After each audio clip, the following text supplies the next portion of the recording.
Hi, y'all. Alrighty. Well, for news and announcements today, mostly just advertising our companion services. We provide resources and supports and advice, as well as kink services and LDR services, and just general companion services. Think about it as the companions on Firefly, on the show Firefly, except online.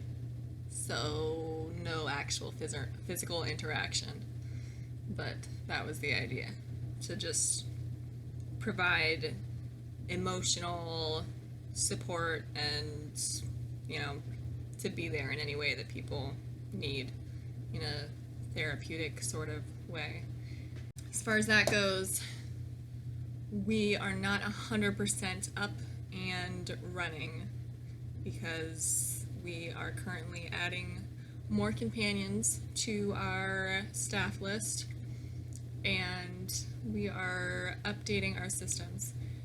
But it should be up and running shortly, and that should be a good resource for the polyamorous community. So I'll keep you updated on that. So the topic for today is consent, which is a big topic in polyamory, obviously, but just in general in life, it's very important. And I wanted to start off by saying that it is a lot more than just about physical or sexual interactions. Consent covers everything, everything that's that you can do or say. Any interaction between people at all, or not even between people. Consent involves yourself and anything you are associated with, so your time, your energy, your space, your things, projects you're working on, anything that is yours in any capacity. Those are the things that you need to give consent for if somebody else wants to interact with those things or alter things or, anything in that, in that realm.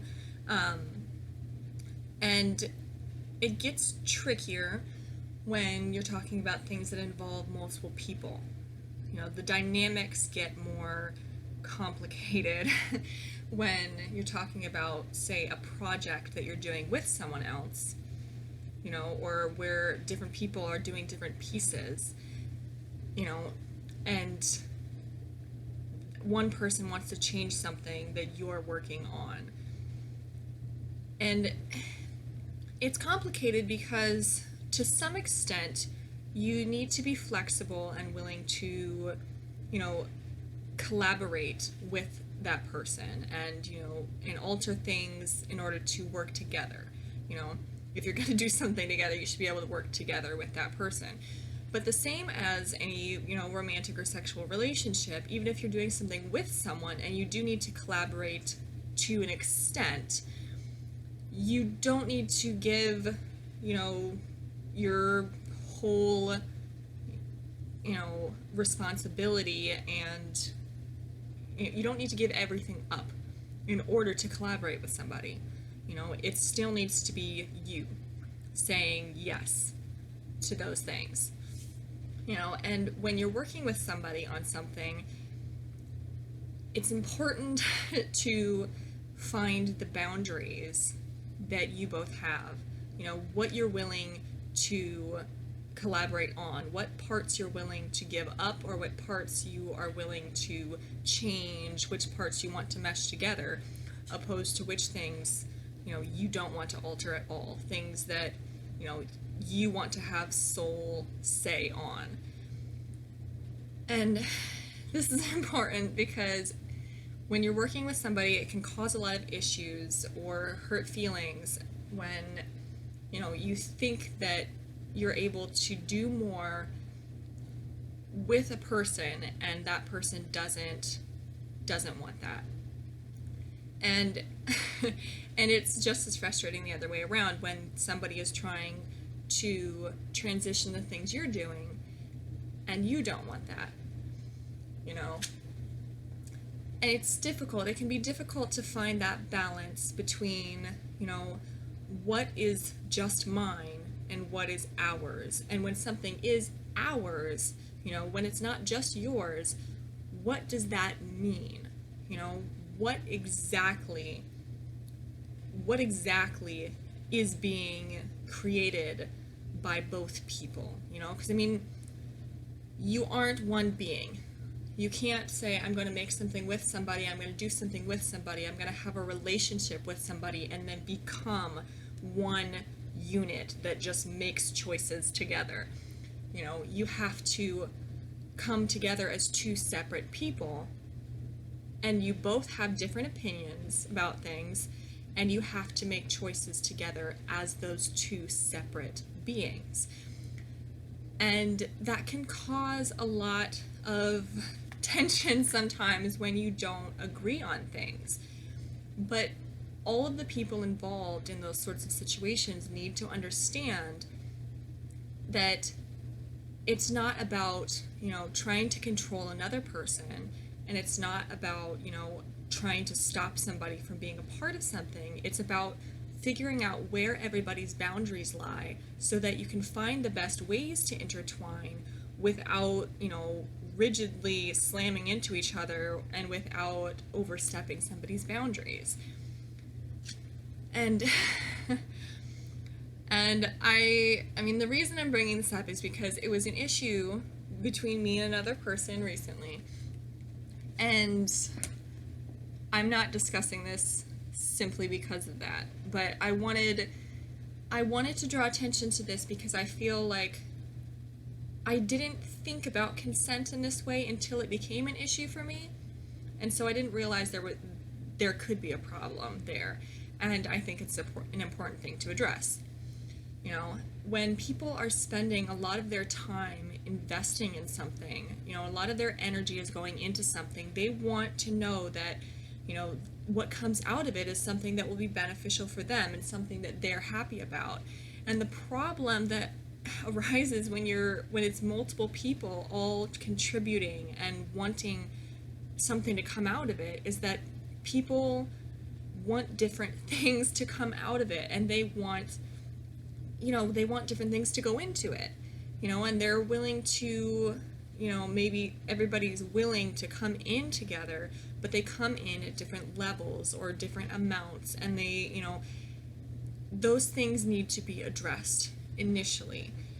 And sometimes you don't think about that.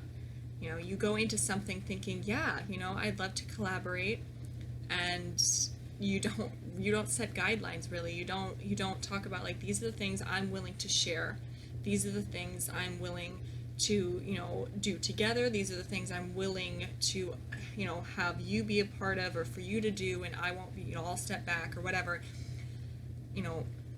It's sometimes you don't really know where those boundaries even lie because you haven't thought about it. But it's important to, if you can't address those things initially, to address them once an issue arises, and to realize that it's nobody's fault that there's been miscommunication, and that all you have to do is, discuss. Communication is important in any type of relationship or in any type of interaction between people. It's important to address, what the actual issue is, how everybody is feeling about it, what everybody's wants and needs are, and figure out a way to solve the problem. And just like with any kind of relationship, that means, do we want to keep working together? Do we want to stop working together? If we're going to keep working together, what are the things we're going to change in order to make this run more smoothly? And I wish I could give you here's what you can input to make it easier, but the same as everything else. It's something that you have to address individually. and figure out what each person is needing. And I wanted to point out that unless it is something that directly affects you, whether or not you want to have control over it, if it isn't something you are directly a part of doing, you don't have as much say as you'd like to, even if you want to have say. And that's an important thing to understand as well. That, like when you don't get the ability to consent or not consent to something, when you just have to step back and say, this isn't mine, this isn't me, this isn't something that is something that I am directly invested in, so I don't get a say. Just like when it's hard, when a partner finds a new partner, and maybe you want that person to be happy, and so it's hard when you're trying to control your relationship through their relationship with somebody else, because that you don't actually have any responsibility or any say in someone's relationship with somebody else, even if you are involved with that person that's having a relationship with somebody else. So it's hard to separate things when you feel like you're so intertwined with them.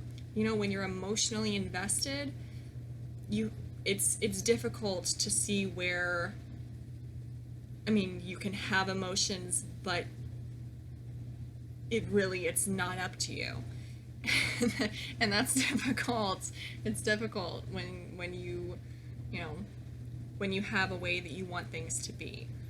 Any kind of control in any means at all is going, unless it's you controlling yourself and your things, any kind of control on somebody else in any capacity is going against their consent. And I say that very bluntly because you can't dispute that. There's people who say, like, well, but what if they're going along with it? Or, what if they said it's okay? Then it's not control. If they said, this is what I want, if you had a discussion, you brought something up, you addressed it, and they said, yeah, I'd like to do that, or whatever, then it's not control. It's them making that decision for themselves. And that's, it's important to distinguish those things. It's different than saying, like, do this and you have to do that, and they are just like, fine, okay, I will, and they don't really want to. That's going against consent. But if you talk to somebody and they agree, and they're like, what, yeah, I understand that, and I'll make that change because I agree to that, then it's not controlling the situation. That's that person making that decision. And another aspect would be addressing the fact that not everybody has to cater to you either. You can say, I don't want, you cannot consent to things, but that doesn't mean people have to cater to you in order for your consent to be met. It's not someone else's responsibility to make sure you feel comfortable or happy or whatever.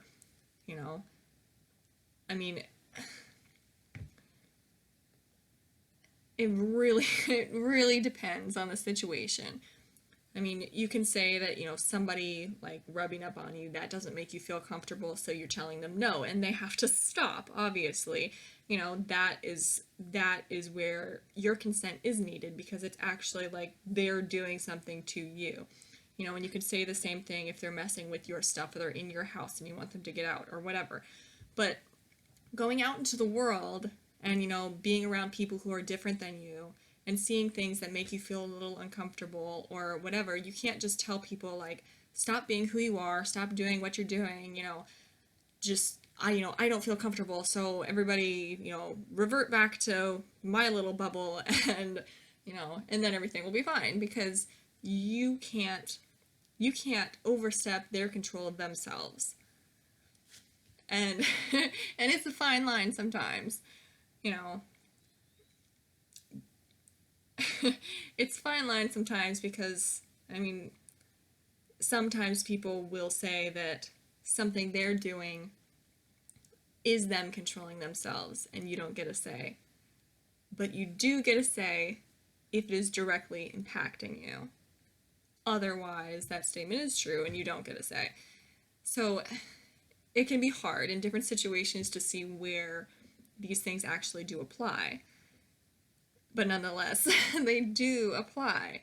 And it's tricky, but consent is very important. And it's important for people to feel empowered in themselves, to know that they have control over themselves and their own life, and their space and their energy and their time is theirs, and for them to respect themselves, so that other people will respect them as well.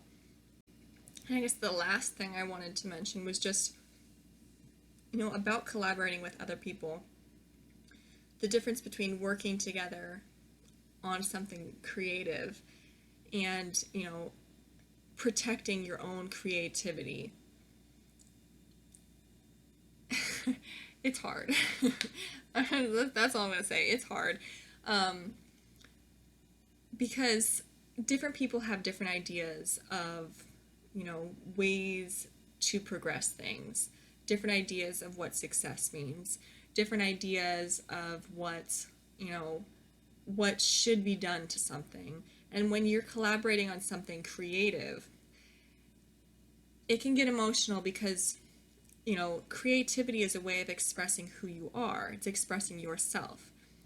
And I mean, to some extent, you want to try and express yourself in a way that allows other people to understand you, but you also want to express yourself in that unique way where, you are being seen as your individual self opposed to just anybody else.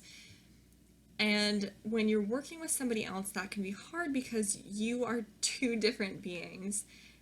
And so the way you express yourselves is different. And it's like, say, creating a TV show together or creating a song together, if you're in a band and everybody helps write the lyrics and the music or whatever. And, that kind of thing, it creates a lot of tension sometimes because people want to be portrayed properly and they don't always feel like they're being portrayed properly when somebody else, is putting their own portrayal in there. And it's important to decide whether or not, you want to do something alone because you want full autonomy in the way you're expressing yourself, or if you really want to work with other people. And I mean, it's okay to go either way because it really depends on you. But if you decide that you do want to work with other people, like that has to be something you are invested in, not just invested in the projects that you're creating with that person, but invested in allowing that other person to express themselves genuinely just as much as you are expressing yourself. And that can be a skill, a skill that needs to be practiced because for some reason, humans aren't always the best at just letting other people be, and especially when that is collaborating and letting other people be while you're collaborating with them. But that goes back to, setting boundaries initially and constantly discussing the way that you're feeling and just making sure that you're involved in something that you want to be involved in, and that if you're involved, you understand what that involvement entails. Because you can't outright consent to something without even knowing what it is. So it needs to be talked about. But yeah, I'm going to wrap that up by just saying consent is emotional and physical, psychological, mental, spiritual. It takes on literally every form, any part of your being or anything that your being is connected to or, a part of or anything, consent is literally in everything. And we have to be aware of that. We have to be very mindful in the way that we interact with other people, and check ourselves about the ways in which we're feeling emotionally impaired, or or defensive, or the ways that we're stressed out or overwhelmed, or things that will impact the way that we're reacting to other people when it involves consent. And that's really the only way to properly address things, because other people are going to have different opinions, and that's okay, as long as you can discuss those things without just completely annihilating each other.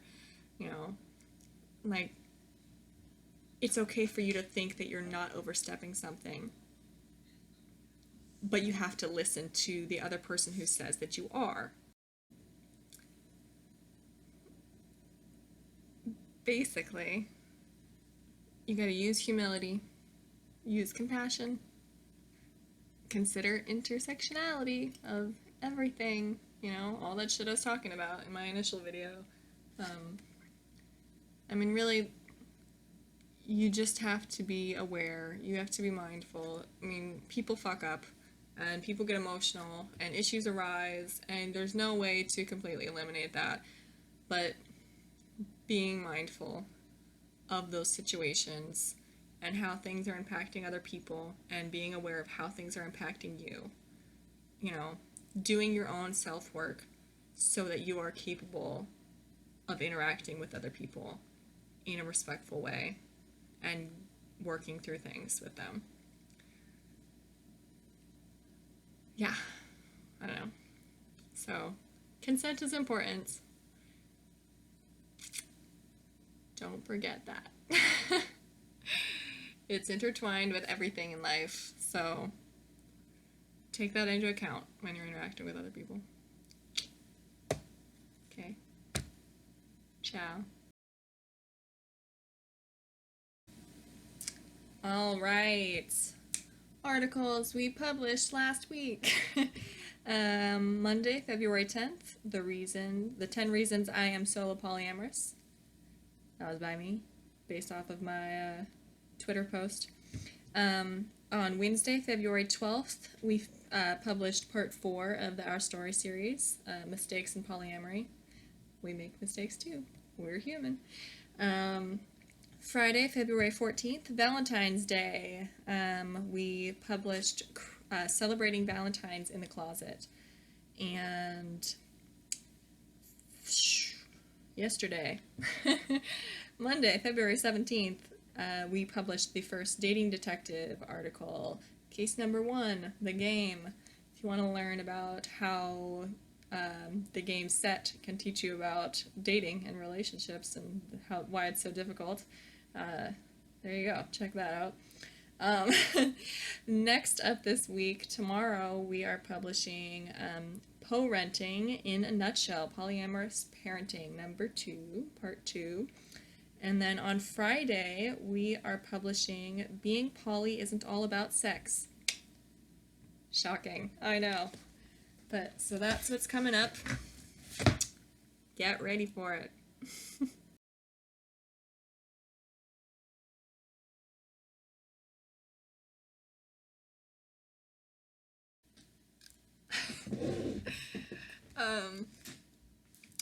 Our current community projects, still working on Our Story number 2 questionnaire. Fill that out. Link below. It's about creating and maintaining healthy relationships in the constructs of polyamory. Important topic, so help us get that finished. And then the Art of a Polycule project. Draw up a little thing of your polycule and what it looks like. The instructions on exactly how to do that are below. And we are going to turn it into a big patchwork art project of, the beautiful diversity in our community. So, instructions. All right, our shout outs for today. Number one would be Lauren Holder. She is conducting a survey about polyamorous families to get more research done on people with children that are in the polyamorous community. In order to fill out this survey, you have to be in the United States and you have to have children between the ages of 4 and 16.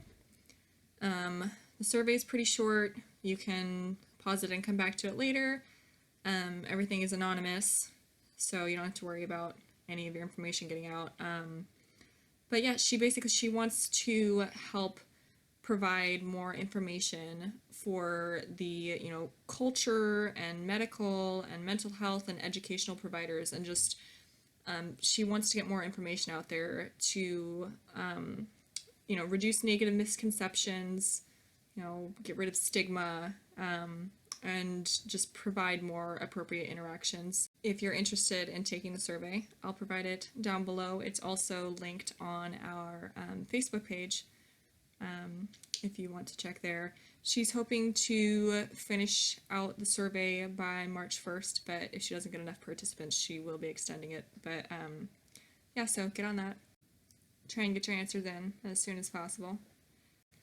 The next shout out is to Marcella Yearwood. She is trying to get the word Polymortem. She's trying to get the word put into the Merriam Webster dictionary. Said that they would consider adding it to their dictionary if she got enough people to like it on Urban Dictionary. So I'll post the link below for the Urban Dictionary. The definition she has, polymortem, is the practice of engaging in the grief of a dead person who was engaged in multiple intimate relationships with the consent of all the people involved, by all of the people involved.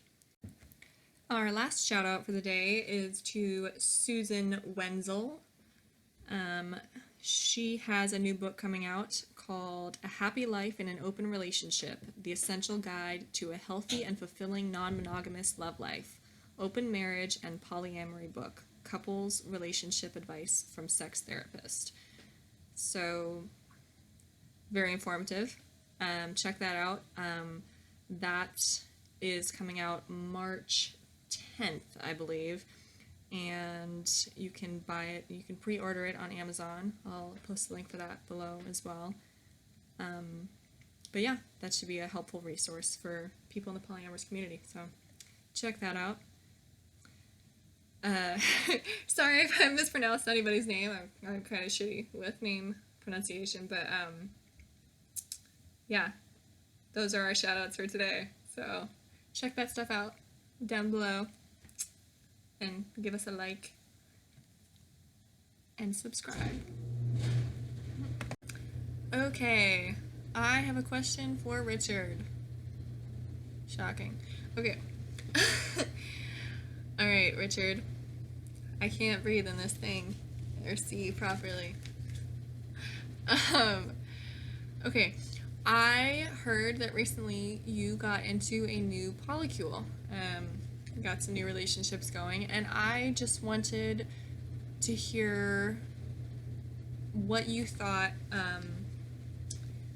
how you felt the concept of polyamory has changed for you, the difference between being single and polyamorous and being in a relationship and being polyamorous.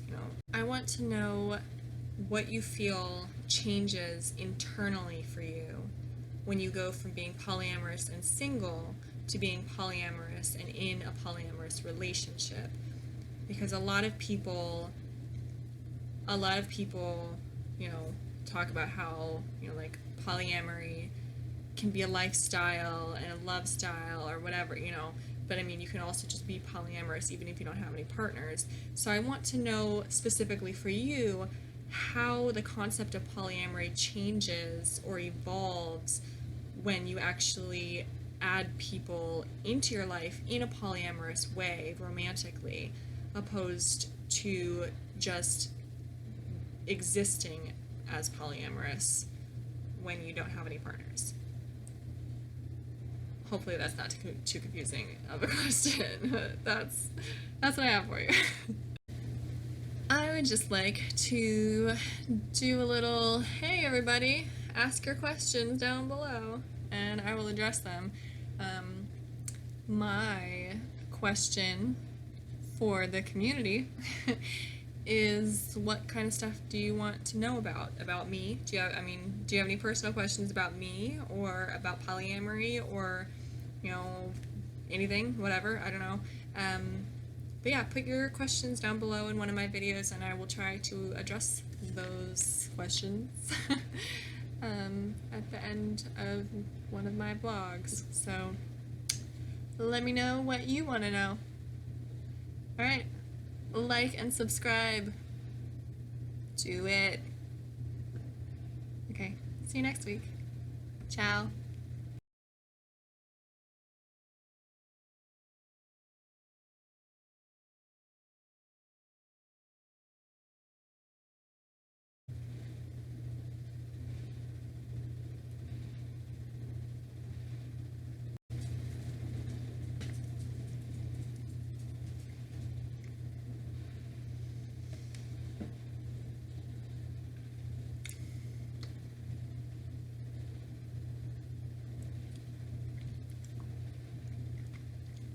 Goldfish.